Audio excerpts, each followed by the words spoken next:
Lobisomem, de Raimundo Magalhães Júnior. Voz Iba Mendes. A primeira bodega que se abria na Feira do Jacaré era a de Seu Bento. Logo muito cedo, mal o dia começava a raiar, ele saía de casa, embrulhado num cobertor de lã, por causa do frio cortante. Escancarava as duas portas da frente, e a ancoreta de cachaça pousada em cima do balcão. Tomava um tronco para esquentar o corpo e ficava por algum tempo passeando dentro do quarto à espera dos primeiros fregueses. Estes não demoravam a chegar. Eram de ordinário os mesmos. Seu Valdovino, marchante, dono do açougue vizinho, conservador inesgotável e cacete, depois da terceira golada. O capitão Mosqueiro, espírito alegre e vivo, grande contador de anedotas picantes, que, apesar de muito repetidas, arrancavam formidáveis gargalhadas. Seu Doca, o mais moço de todos, prosador e poeta, que assombrava a terra com os seus violentos artigos políticos nos jornais da capital e já era uma celebridade consagrada pelo almanaque de lembranças. Tivera estudos. Toda a gente o considerava um moço preparado.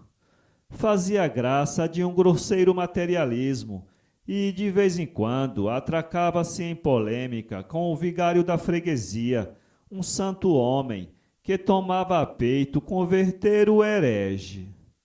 Só mais tarde chegavam o Baé, o Januário, o Zé Preto, o velho Macedo, o Caboquim e outros negociantes das imediações, que formavam uma grande roda, aplicada, toda a manhã até a hora do almoço, a beber copinhos de cachaça e a falar da vida alheia. Quando o Seu Bento abria a porta, vinha de dentro do quarto um bafo morno, nauseante, complexo, em que se misturava o cheiro de mil coisas heterogêneas, sardinhas secas, jacas, rapaduras, fumo de corda, álcool, drogas, plantas medicinais, queijos, alhos e cebolas brancas, bananas, atas avoantes. Além de negociante de gêneros alimentícios, Seu Bento era também muito entendido em assuntos de medicina caseira. Como na terra não havia médico nem boticário, ele desempenhava o papel de curioso. Com o auxílio do seu bojudo Chernovis, aconselhava remédios a quantos recorriam à sua experiência e dizia-se que estava só para tratar das doenças do mundo. Jalapa para estes, batata para aqueles outros, eram seus remédios prediletos. Se não fizessem bem, não podiam fazer mal. Custavam pouco, mas esse pouco lhe bastava para ir vivendo folgadamente em meio à sua vasta clientela. Seu Bento era um belo tipo de homem, muito branco, de nariz aquilino, com uma barba cerrada e longa, cujas pontas tinham o hábito de retorcer com arrogância. Andava pelos 70 anos, mas estava forte, esperando viver pelo menos o dobro. A fungar pitadas de tabaco, com um enorme lenço de ganga sobre um dos ombros, era uma figura pitoresca pelo seu modo de vestir.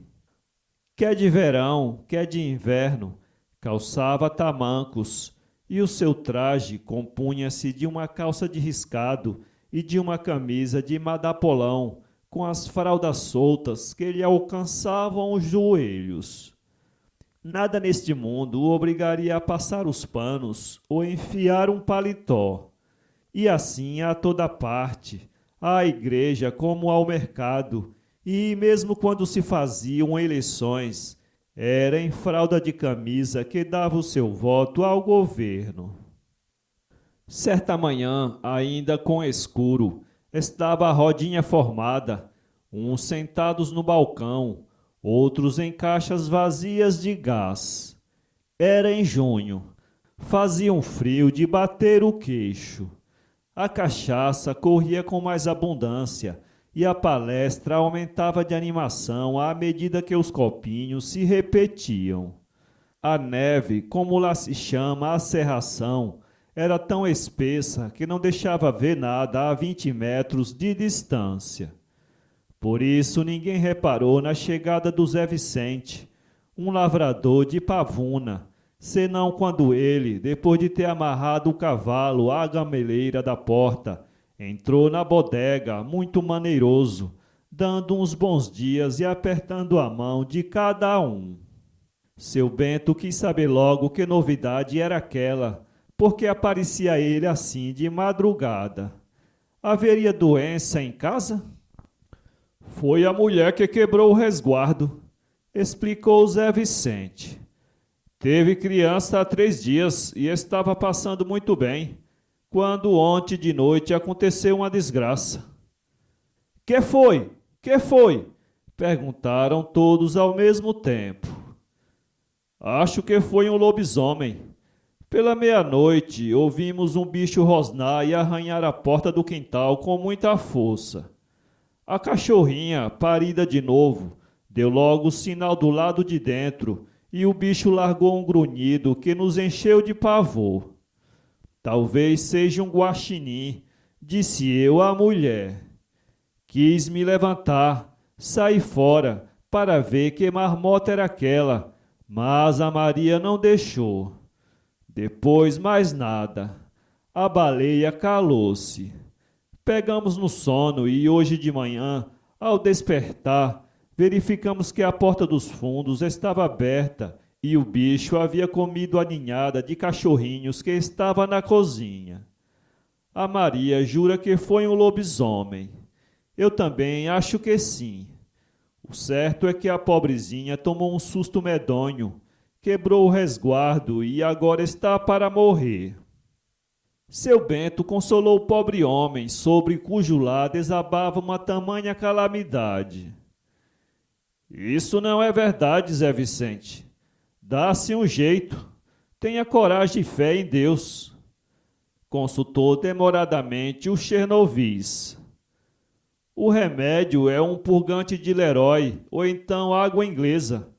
Leve o Laruá, era assim que ele pronunciava. Leve o Laruá e venha me dizer amanhã se a mulher melhorou. Ninguém se atrevia a interromper seu Bento quando ele tratava de medicina. Quem o fizesse imprudentemente podia ter a certeza de que o velho curioso esmagá-lo-ia com um olhar colérico e com esta simples apóstrofe. Filho, filho, apenas. Não dizia de quem, mas todos sabiam o verdadeiro sentido daquele palavrão. Zé Vicente guardou o remédio, pegou-o, despediu-se dos circunstantes e partiu a galope. Tomou-se mais uma rodada e os comentários então esfuziaram. Santa simplicidade, observou seu Doca. Quanta gente estúpida existe ainda por este mundo. Crê em lobisomem, em almas penadas, em pleno século XX, no século da eletricidade, só mesmo nesta infeliz terra. Mas não pode ser de outro modo, porque o governo e a nossa amada Igreja Católica Apostólica Romana, em vez de instruírem o povo, tratam de embrutecê-lo cada vez mais, para que ele permaneça eternamente a mesma besta, fácil de governar com freio, quer esse freio seja o terror do inferno, quer o terror da lei. Calou-se desolado com aquele desabafo, certo de que ninguém compreendia a beleza do seu pensamento. Bebeu mais um copinho. Zangou-se por se julgar um incompreendido no meio daqueles matutos broncos e passivos. e, desangado, engoliu logo em seguida outro copinho. Irra! Esta mocidade de hoje, disse o velho Macedo, esta mocidade de hoje não crê mais em nada. Por isso é que o mundo está perdido e acontece tanta desgraça feia. Se até os meninos como você, Doca, que já são ateus, maçons, dizem que Deus não existe, pois fique sabendo, moço, que Deus está lá em cima e que há muita coisa, muita coisa. Almas do outro mundo, lobisomem, tudo isso é verdade. Eu nunca vi alma, mas lobisomem já topei um. Explodiu uma gargalhada na roda. Seu Macedo, um velhinho pequenino, melgaço, de olhos azuis, cabeça enorme, era conhecido como o maior mentiroso das redondezas. Não abria a boca que não fosse para contar histórias de onça, cada qual mais estapafúrdia, e ficava furioso quando punham em dúvida a sua palavra. Como de resto as suas mentiras não faziam mal a ninguém, não passando de arrojadas fantasias, todos gostavam de ouvi-lo e muitos o estimulavam a contar casos maravilhosos. Pois conte lá, seu Macedo, conte lá a história do lobisomem, vamos! Foi em Santa Quitéria, meninos. Vocês sabem que eu sou daquele sertão de onde vim para aqui na seca dos 37. Eu era rapaz moço, dos meus 18 anos, e nesse tempo não tinha medo de nada. Corria atrás de boi no mato fechado, matava a onça de faca, pegava a cascavel pelo pescoço e, quando ela abria a boca para morder, cuspia-lhe dentro mel de fumo. Depois soltava a cobra. Ela estrebuchava, estrebuchava e morria. Eu era doido varrido. E se havia coisa que eu tivesse vontade de ver de perto era um lobisomem. Se fosse possível, até pagava para me encontrar frente a frente com um bicho desses. Queria tirar-lhe o encanto. Como vocês sabem, o lobisomem é perigoso, mas basta que a gente o fira, mesmo de leve, com uma faca de ponta, para ele desencantar. Pois bem, parece que foi mesmo um castigo. Uma noite escura como breu, eu vagueava sozinho pelas ruas da vila, levando como única arma uma faquinha de corta-fumo, um quissé à toa.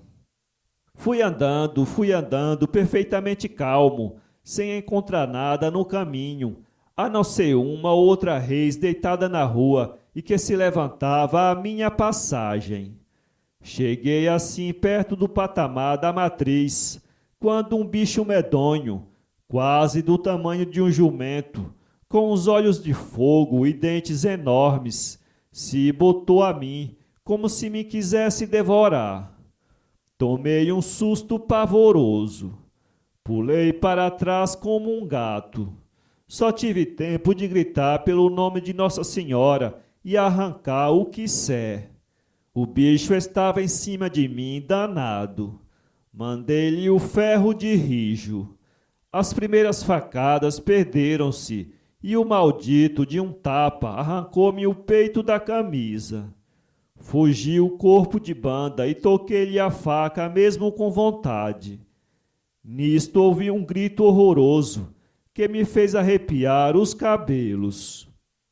Não me mate, seu Targuino! Não me mate, que eu sou a Joana do Padre Francisco.